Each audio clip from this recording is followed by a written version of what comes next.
Donc effectivement, il nous paraissait intéressant en ouverture de cette journée de faire un point sur tout ce qui se passe au niveau national, les récentes lois.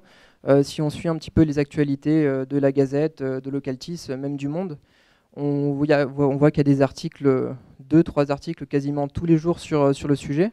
Et donc il nous paraissait intéressant de faire un point sur le contexte législatif, sur les politiques publiques qui sont en cours au niveau national, mais aussi au niveau régional. Et enfin, faire un point d'arrêt sur quelques échéances qui arrivent, qui sont déjà arrivées ou qui arrivent dans les mois à venir et qui s'appliquent aux collectivités territoriales. Donc juste pour débuter, un point sur le contexte législatif.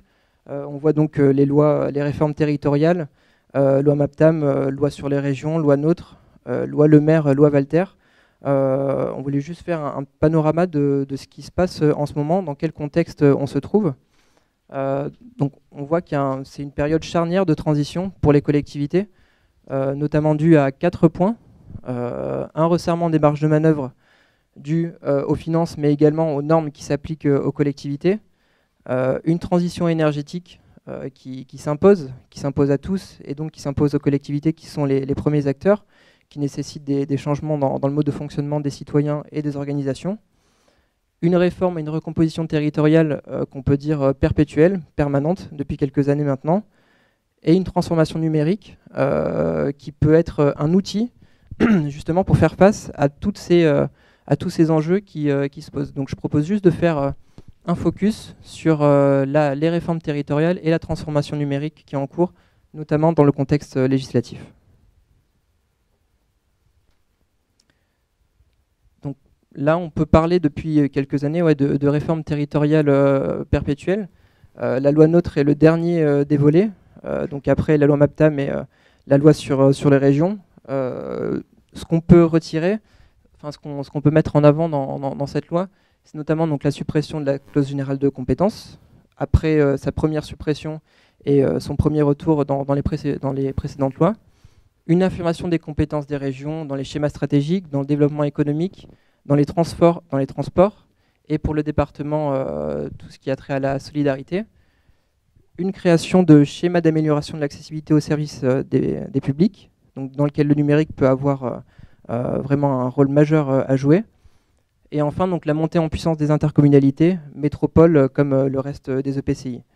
Donc ça, en matière de numérique, ça a des conséquences multiples, notamment avec le regroupement des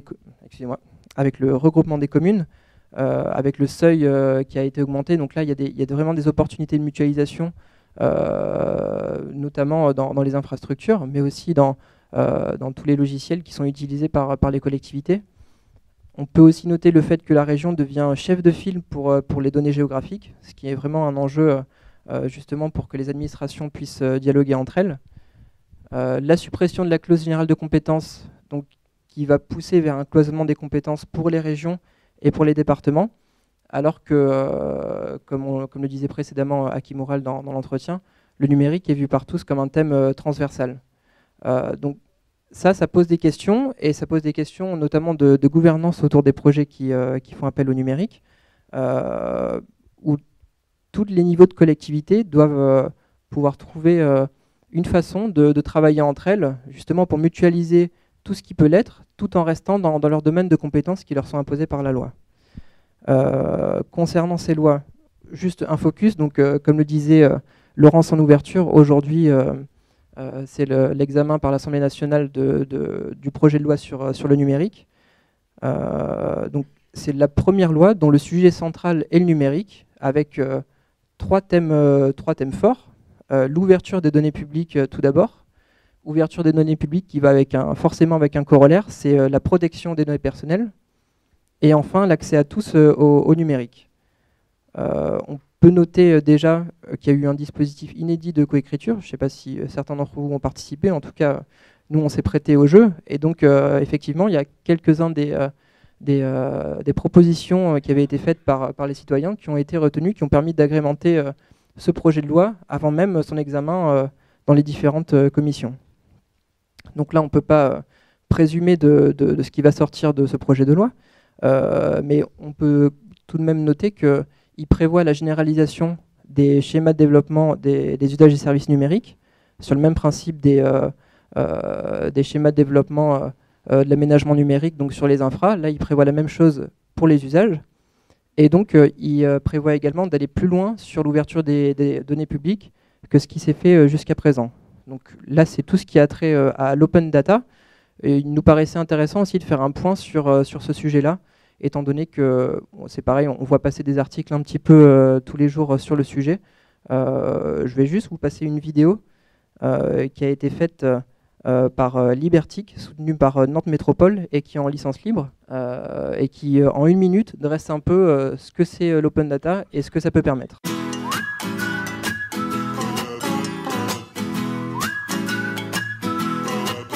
L'open data est une démarche qui vise à rendre des données numériques accessibles et utilisables par tous. Pour les collectivités et les organismes publics, l'open data consiste à publier sur une plateforme ouverte des informations statistiques, cartographiques, des horaires, des données économiques et financières sur les territoires. La mise à disposition des données publiques est une obligation légale. Un cadre juridique strict définit les informations qui peuvent être rendues publiques et celles qui ne le peuvent pas. Les données sensibles et à caractère personnel sont exclues de fait de la démarche Open Data. L'Open Data permet de constituer et d'entretenir une source d'informations fiable pour les chercheurs, les journalistes, les citoyens.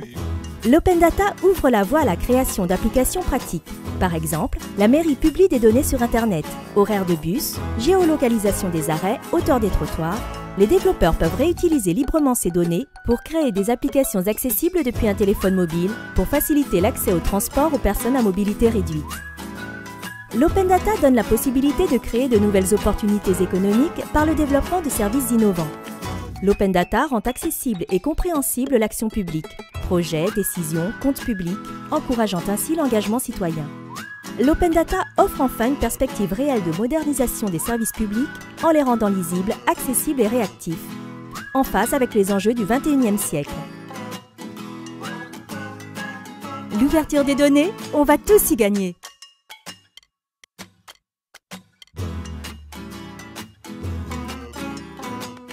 Pourquoi faire de l'open data? C'est vrai qu'on a l'impression aussi que c'est une injonction un petit peu perpétuelle. Mais donc dans la vidéo, on le voyait, ça peut être un levier de développement économique, donc pour des startups ou pour des PME, qui peuvent développer de nouvelles applications, de nouveaux services pour les citoyens, et donc de nouveaux services auxquels les administrations n'auraient pas pensé possible en utilisant ces données. Donc là, c'est le A2B, administration to business. Mais également, donc, les échanges entre les administrations, c'est sûrement les premiers gagnants vont être les administrations elles-mêmes pour aller à la pêche aux informations dans les autres collectivités, vers l'INSEE, vers l'IGN, etc. Et donc il y a un rapport, le rapport Fouilleron, qui est sorti récemment et qui préconise la gratuité des échanges entre les administrations, puisque ce qui a été mis en évidence, c'est que les coûts sont très très faibles, mais par contre il y a de nombreux effets négatifs liés au fait même qu'il faille payer pour obtenir des données.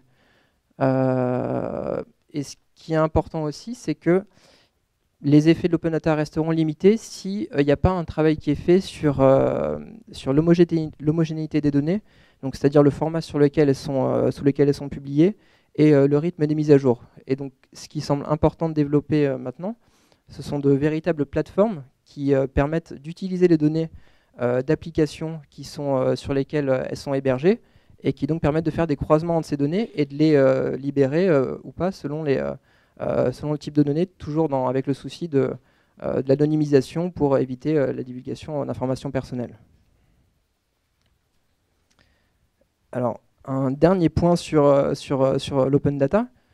Donc, parce qu'en fait, il y a plusieurs lois qui se sont croisées dans les derniers mois.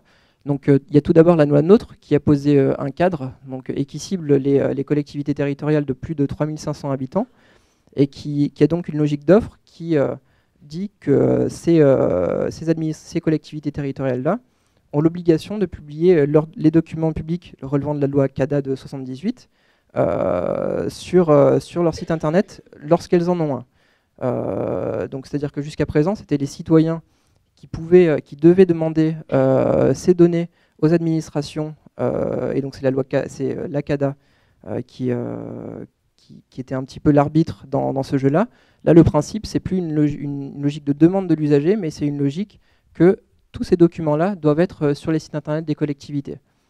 On a vu aussi passer la loi Walter, donc elle qui transcrit une directive européenne, donc Public Sector Information, et qui pose comme principe dans la loi la gratuité des informations publiques. Et donc cette loi-là, elle cible toutes les administrations publiques, sauf les SPIC, donc par exemple l'IGN, l'INSEE. Elle a aussi de nombreuses exceptions dans la loi. Il y a un député qui a dit que la loi, c'était surtout une façon de faire passer les nombreuses exceptions, mais on peut imaginer que ces exceptions vont aller diminuant dans les prochains mois et les prochaines années.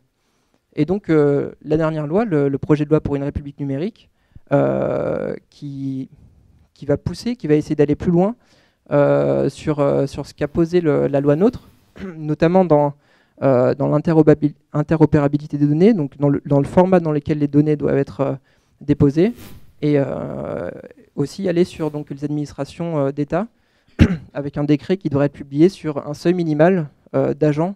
Voilà. Là, c'est le débat qui est en ce moment sur ce point-là.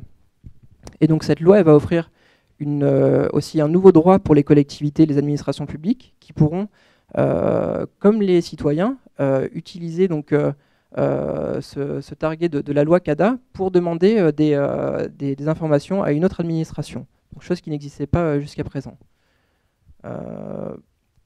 Voilà, donc là je finis avec ce point-là. Je vais laisser donc Francis nous parler donc, des politiques publiques pour favoriser le développement du numérique, la dématérialisation et l'innovation. Parle vite, Julien. Je vais parler un peu moins vite. Juste une seconde, revenir sur la loi pour une République numérique. C'est une loi qui à mon avis, est le début d'un long travail législatif. Cette loi ne suffira pas à traiter tous les sujets, mais elle commence à aborder des sujets de fond, comme l'ouverture des données et comme la mise en place de gouvernance du numérique. Alors, certes, on peut toujours considérer que ce n'est pas assez, mais je pense qu'on est là vraiment dans un début d'un travail qui va se poursuivre. Bon, il y a aussi quelques pépites quand on regarde le travail des parlementaires. Et Pierre Pintaric a relevé un amendement que je voudrais vous lire, qui a été déposé par un député. En gros, c'est un amendement à l'article 20 du projet de loi qui prévoit qu'une plateforme numérique ne peut pas être accessible s'il n'y a pas une personne physique identifiée et juridiquement responsable. Donc voilà, on est là dans une conception qui évidemment ne tient absolument pas compte du monde dans lequel nous vivons. Et bien évidemment, ce type d'amendement va faire perdre du temps, plus qu'autre chose, au travail législatif, parce que tout simplement, on n'est pas dans la réalité du fonctionnement de la société, on n'est pas dans la réalité du fonctionnement des technologies et du numérique en général.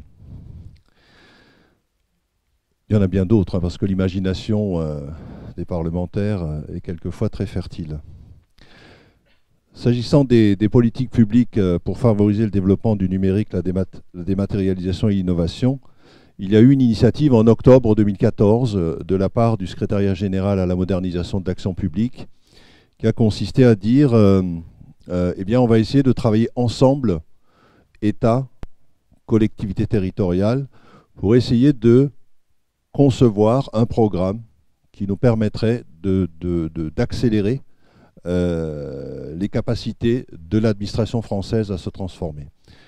Et l'État s'est bien sûr inclus dans ce dispositif en tant que transformation de l'État lui-même, mais a demandé aux associations d'élus et à un certain nombre de collectivités de participer à cette réflexion. Et ça a donné donc un document qui s'intitule « Programme de développement concerté de l'administration numérique territoriale » qui a été publié au mois de décembre sur le site du SGMAP. Et donc tout un chacun peut le télécharger. C'est un travail très très important qui a mobilisé des associations d'élus sur la durée, qui n'a pas été simple à faire aboutir, parce que les relations entre les associations d'élus et l'État sont traditionnellement sur ces sujets-là relativement tendues, puisque il y a un principe constitutionnel qui veut que une loi, une réglementation ne peut pas créer de charges nouvelles, sauf si elles sont compensées, bien sûr, au niveau des collectivités. Donc il y a toujours ce travail permanent d'évaluation de l'impact des politiques publiques décidées par le législateur, décidées par l'État, sur le monde des collectivités locales. En gros, le travail a abouti à la définition de 4 principes directeurs pour développer l'administration numérique territoriale. Une gouvernance partagée entre l'État et les territoires. Je ne vous cache pas que ça ne marche pas tout le temps. Des fois, les choses vont plus vite que la concertation. Le dernier exemple en date, c'est la nouvelle version, la version 2 du référentiel général d'interopérabilité, qui a été envoyée en dernière semaine du mois de décembre à la commission d'évaluation des normes, qui est présidée par un élu local, en mentionnant que les associations d'élus avaient été consultées début décembre. Or, la consultation n'a pas eu lieu, et donc la commission d'évaluation des normes a rejeté l'examen de ce RGI V2, qui est un très bon document, qui est un très bon travail, mais au motif que la concertation n'a pas eu lieu. Donc cette concertation va être faite à la fin du mois de janvier. Mais grosso modo, en se battant, en étant attentif, en étant présent aussi, on arrive à respecter ce principe de gouvernance partagée. Comment ça se passe? C'est tout simplement au travers d'une instance nationale partenariale, qui est une réunion des représentants des ministères et des représentants des associations d'élus, des associations nationales d'élus, que les sujets sont abordés et les décisions sont prises. Le deuxième principe, c'est de travailler dans le sens d'une efficience administrative collective, avec en sous-titre la simplification et la modernisation. Simplifier, ça tombe sous le sens, c'est effectivement quelque chose qui doit être en permanence dans nos esprits. Moderniser, c'est également un aspect important de cette question de l'efficience, et j'y reviendrai sur la problématique des plateformes territoriales, des opérateurs territoriaux, qu'Hakim Oural a très bien évoqué dans son propos. Troisième principe, une relation unifiée de l'usager au service public. On parle bien des guichets uniques, on parle bien de guichets uniques transverses. Si je suis un citoyen, peu m'importe que je m'adresse à la mairie, peu m'importe que je m'adresse à mon intercommunalité, peu m'importe que je m'adresse au département ou à la région ou à d'autres organismes, j'aimerais bien avoir un guichet unique. C'est au back-office, comme on dit dans le langage technique, de gérer les différents intervenants, les différentes responsabilités, les différents silos auxquels je m'adresse. Et le quatrième principe, c'est l'évaluation systématique, continue et collective des projets. Ça aussi, c'est quelque part un peu nouveau de dire on fait des expérimentations d'abord, on vérifie d'abord ce qu'on veut faire, et une fois qu'on a évalué le résultat de cette expérimentation, de cette innovation, eh bien on généralise, on le met en œuvre globalement.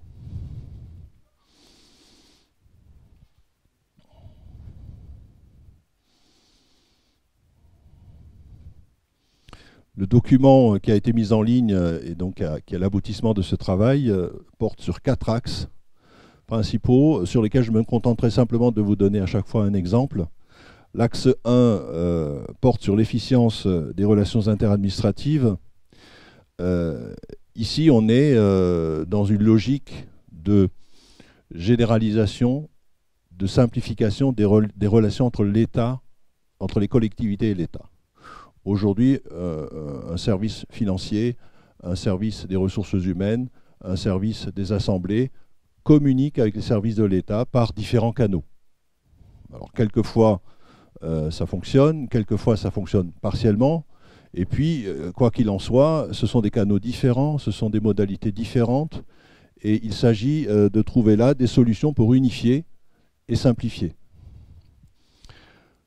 Le projet France Connect, dont Magali Barnoin parlera tout à l'heure, participe de cette logique de rendre efficientes les relations interadministrations.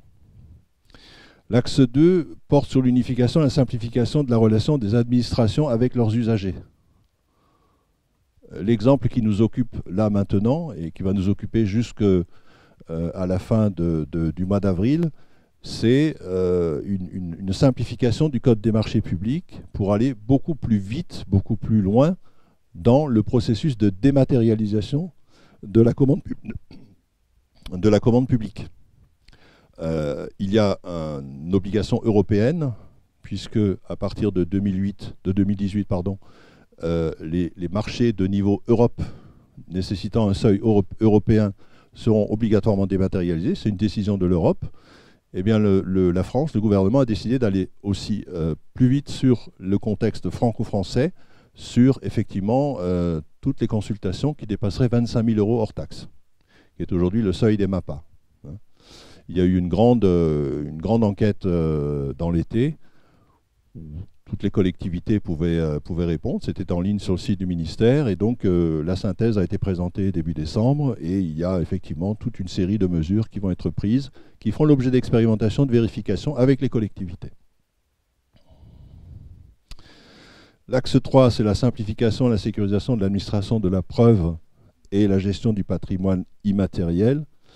Là, on est sur la mise en place de processus qui soient juridiquement sécurisés. Alors, on va parler d'archivage électronique, on va parler de signature électronique, on va parler d'authentification unique, de fédération d'identité, etc. Ce sont des sujets un peu techniques, mais qui sont essentiels pour que le système fonctionne. L'axe 4, développement de l'écosystème numérique des territoires. J'ai une petite illustration pour ça, qui n'est qu'un schéma de principe. Mais c'est de cette façon-là que, dans le cadre d'un atelier de travail qui a eu lieu au printemps de l'année dernière, les associations d'élus et le SGMAP ont imaginé ce qu'on appelle l'écosystème numérique des territoires, avec l'État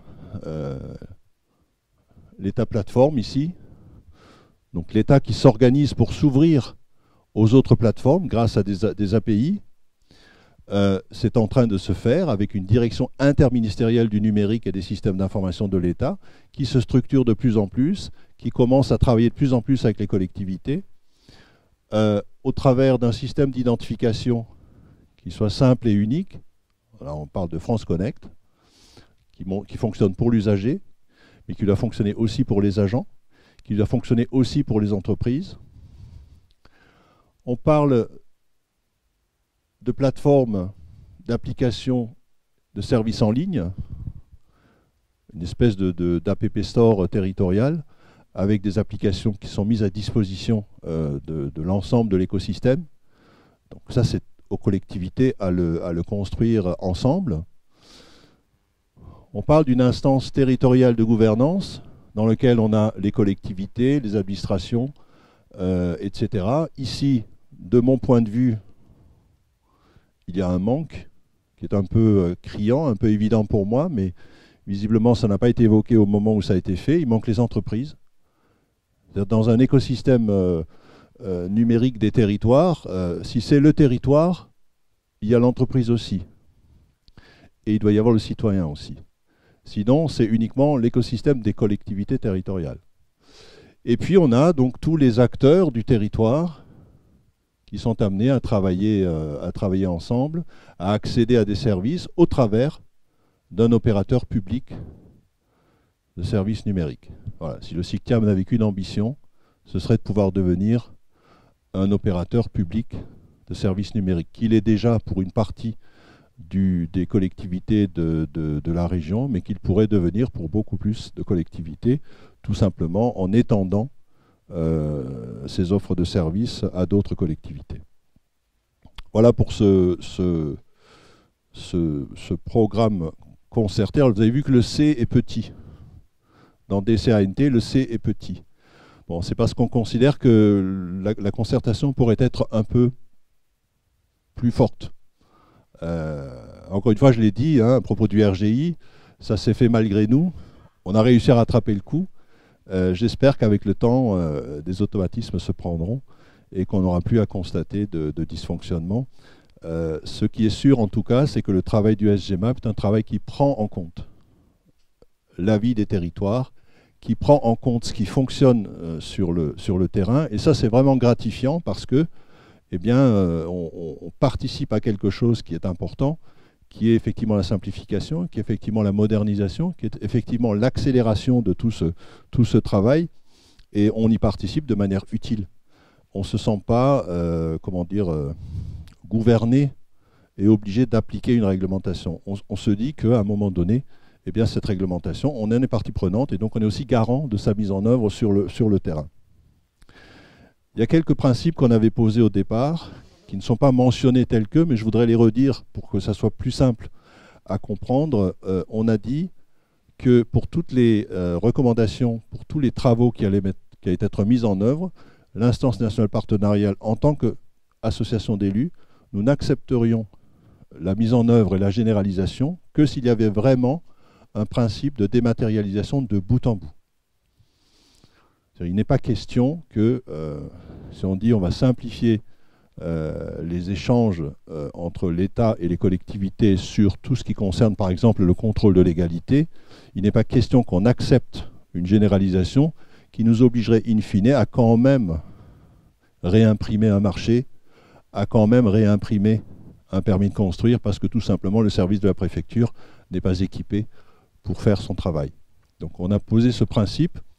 On a posé un deuxième principe sur lequel je suis très pessimiste pour l'instant, parce que le travail n'a pas commencé, et donc si le travail ne commence pas, c'est qu'il y a des difficultés à le commencer.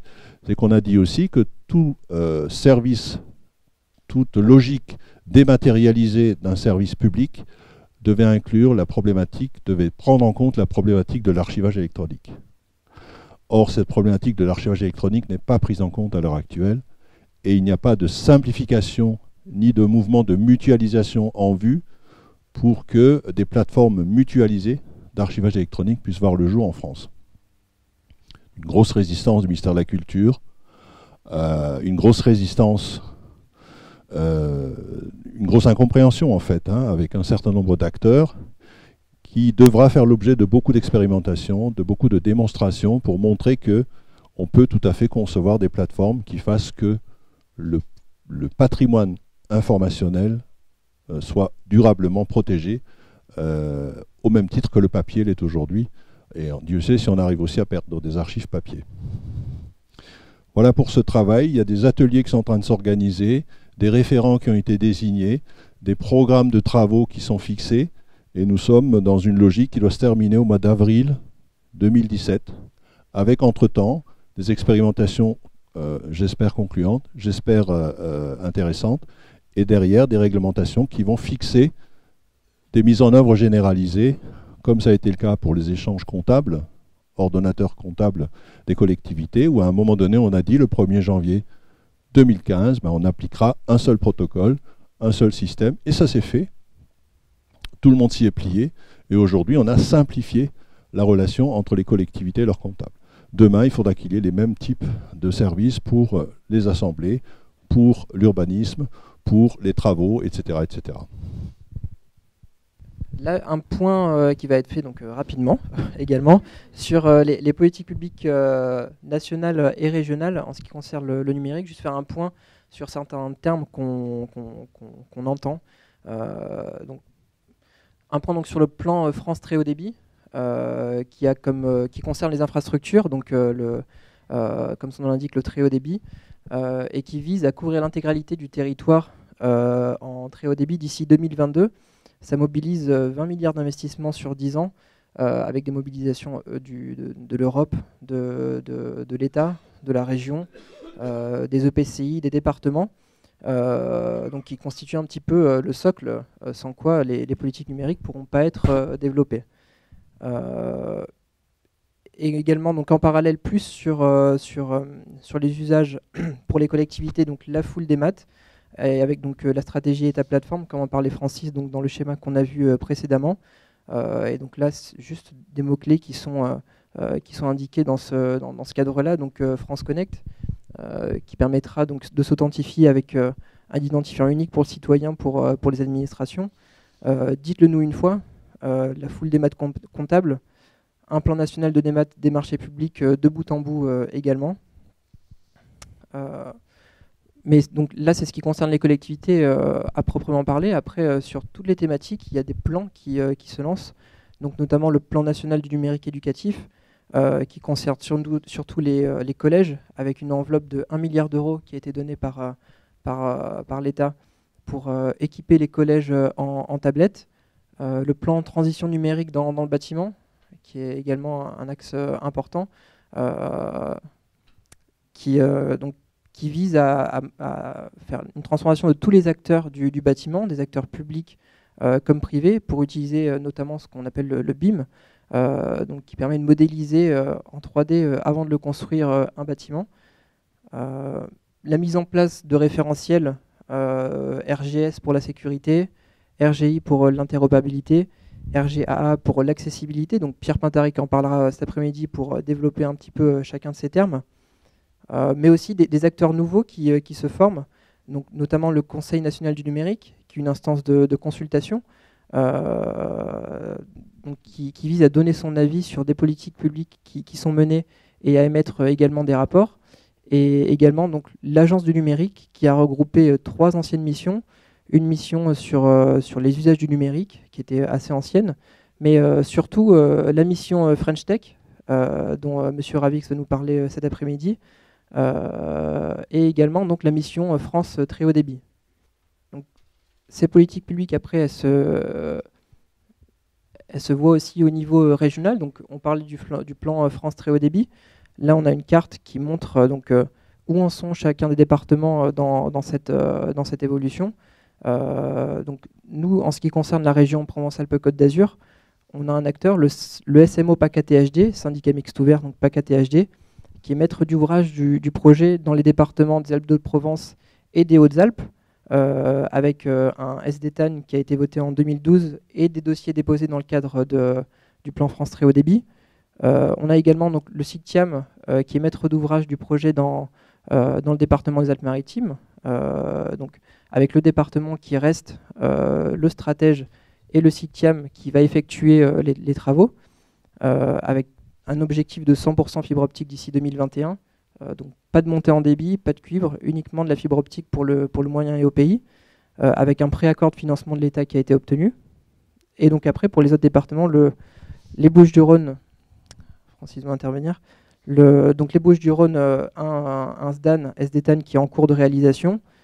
Dans le Var, un SDTAN qui a été voté fin 2014. Et dans le Vaucluse, un SDTAN donc, qui a été voté et élaboré en 2011, avec un préaccord également obtenu de l'État.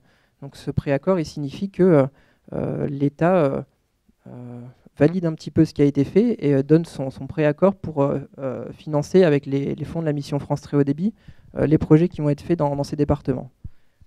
La carte n'est pas tout à fait à jour, puisque en réalité, le département des Alpes-Maritimes, qui est en bleu foncé, devrait être en rose. Bon, je ne parle pas de la couleur politique.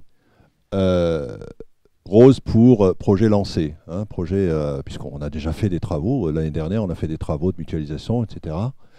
Et le Var, qui est en noir, devait être en bleu, puisque son schéma a été approuvé, comme Julien vient de le rappeler. C'est une carte qui est consultable sur le site de la mission Très Haut Débit. Voilà, et donc concernant l'échelon régional, la stratégie de cohérence régionale d'aménagement numérique qui est en cours de révision. On a parlé des infrastructures, mais comme je disais tout à l'heure, il y a le projet de loi pour une république numérique prévoit la généralisation de schémas d'usage et de services numériques qui doivent accompagner ces schémas concernant les infrastructures pour déployer tous les usages qui peuvent être faits sur le numérique. Donc, dans le département des Alpes-Maritimes, un SDUN avait déjà été adopté une première version fin 2014, et donc là, fin 2015, une version 2 a été votée, avec la logique de dire que ça doit être des documents qui sont dynamiques, évolutifs, pour s'adapter en permanence aux nouveaux contextes et aux nouveaux projets qui sont développés dans les territoires. Les départements du 04 et du 05, chacun sont en train de se lancer dans une démarche similaire également. On a connaissance aussi d'un projet de SDUN dans le département des Bouches-du-Rhône. Et donc, la SCORAN, comme je le disais, est en cours de révision, mais dans cette version 2, va intégrer un volet usage et service, avec un objectif de sortie au premier semestre. Là, une troisième partie très rapide aussi. Là, le but de cette partie-là, c'était juste de faire un focus sur certaines normes qui s'appliquent déjà ou qui vont s'appliquer dans les mois à venir. Et donc, de voir quelles elles sont, quelles sont-elles, et donc comment réagir, comment s'adapter. Donc d'abord, silence, voix, acceptation. Donc là, c'est un changement total pour les administrations publiques. La logique, c'est plus de dire que si l'administration ne répond pas, la réponse est non. Mais depuis le 12 novembre 2015, la réponse est oui, après un silence gardé pendant 2 mois par une collectivité. Donc c'est à relativiser un petit peu, puisqu'il y a 275 procédures qui sont concernées, mais avec 113 procédures dérogatoires. Mais comme tout à l'heure, on peut imaginer que ces procédures-là vont aller en s'amenuisant avec le temps. La majorité des procédures dérogatoires concernent des procédures de l'État. Une autre chose qui va arriver très rapidement, c'est la facture électronique. Donc c'est la transcription d'une directive européenne de 2014 qui va obliger donc les administrations publiques à accepter les factures électroniques avec un logiciel qui est mis à disposition par la DGFiP. Il s'agit d'une évolution de Chorus, donc Chorus Portail Pro 2017. Et donc ça va entrer en vigueur dès le 1er janvier 2017 pour toutes les administrations publiques. Et donc au début, ça va aller de crescendo pour les entreprises, avec tout d'abord les très grandes entreprises qui vont devoir l'utiliser. Puis petit à petit, chaque année, le seuil d'agents dans les entreprises va baisser. Et donc, il est donc nécessaire de se former dès cette année sur ce logiciel-là pour préparer l'échéance du 1er janvier 2017.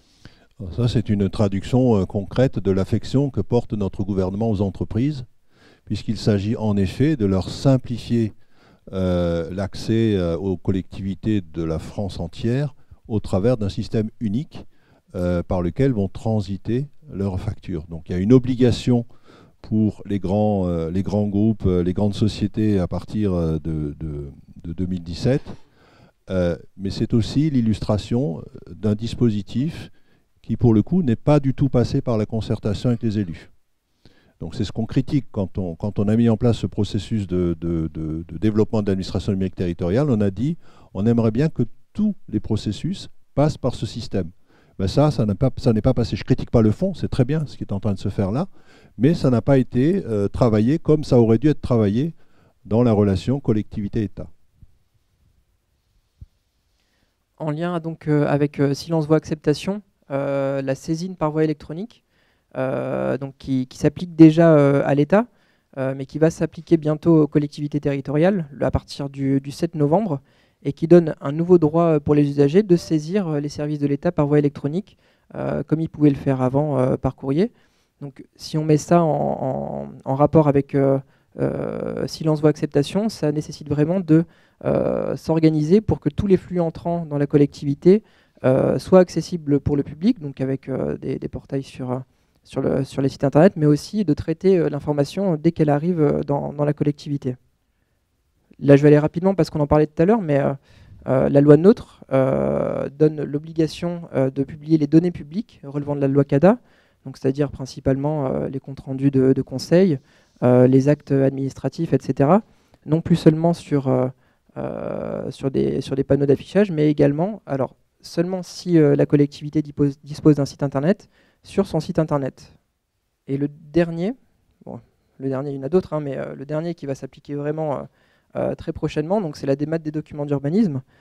Et donc depuis le 1er janvier 2016, les communes et intercos ont l'obligation également de mettre sur leur site internet leurs documents d'urbanisme, donc carte communale, PLU, SCOT, avec un objectif de démat total en 2020, et donc non plus de seulement publier des documents PDF, mais tous les documents sous format exploitable, et donc sous le standard dit CNIJ. Donc, ce qui nécessite dès maintenant de mettre tous les documents sur le site internet, mais également dans les marchés publics de faire attention à ce que les documents soient transmis sous le standard CNIJ. Alors, sur la dématérialisation totale en 2020, s'agissant du pétitionnaire qui dépose une déclaration de travaux ou un permis de construire, pour l'instant c'est silence radio. On ne sait pas ce qu'il y a dans les tuyaux. Il y a eu des velléités il y a 4-5 ans en arrière. On parlait de mails signés, on parlait d'un certain nombre de sujets.